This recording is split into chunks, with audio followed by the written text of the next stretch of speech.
Sous cette bulle, au sommet de ce yacht, va se dérouler la destruction de cet ancien pont.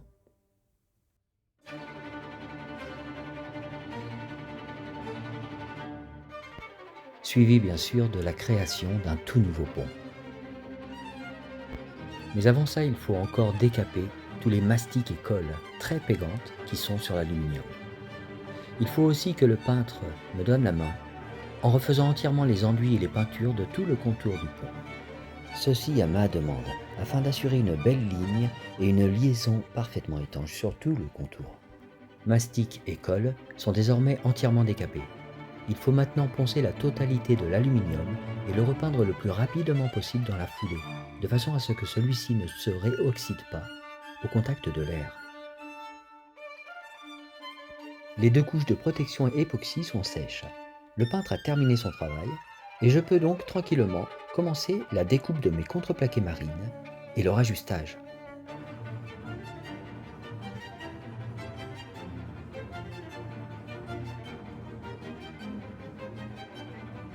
Ajustage terminé, je fixe la totalité avec plusieurs centaines de vis inox A4, que j'enlève toutes aussitôt après pour préparer l'encollage. À peine encollés, les panneaux retrouvent leurs vis et sont bien fixés.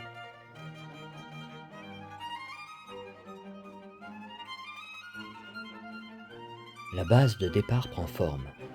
Il faut maintenant tout poncer, niveler, vérifier à la règle et créer un galbe parfait. Puis faire un détour à l'atelier pour débiter les plabords. La sélection et le choix des positionnements peut prendre du temps et dans ces cas-là, je travaille la nuit. Chaque défaut du bois doit être éliminé, chaque dimension vérifiée, la totalité du pont doit être pensée dès le départ. Car c'est le travail que je fais ici qui va déterminer l'emplacement de chaque lame précisément.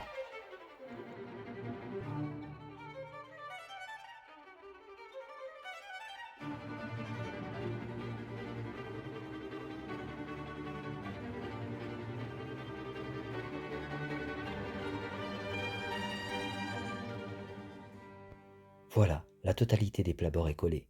Désormais, le pont est totalement déterminé. Je passe donc au corroyage des lames de pont, avec un double feuillurage.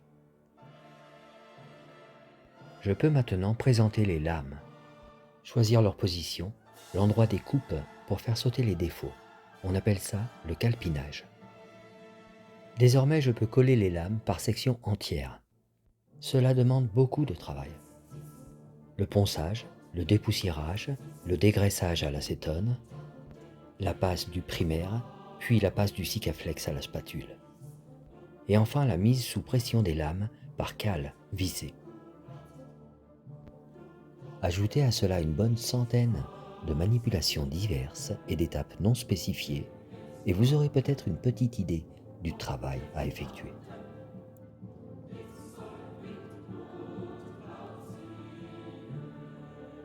C'est en approchant de la pièce centrale, la fougère, que l'on peut vérifier si on a fait un bon travail.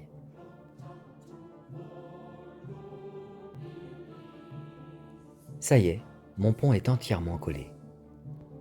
Il ne me reste plus désormais qu'à surfacer la totalité à la ponceuse, pour ensuite usiner la totalité des rainures à la défonceuse, en vue du calfatage. Mes rainures sont parfaites. Je dégraisse à l'acétone et je passe le primaire. Malheureusement, le vent fait basculer la caméra et nous ne voyons pas le Sikaflex que j'ai coulé. Ici, 1 semaine a passé, le temps de séchage, et je fais le ponçage, ainsi que les joints de contour. Le pont est terminé. Il ne restera que quelques détails à faire. Des finitions.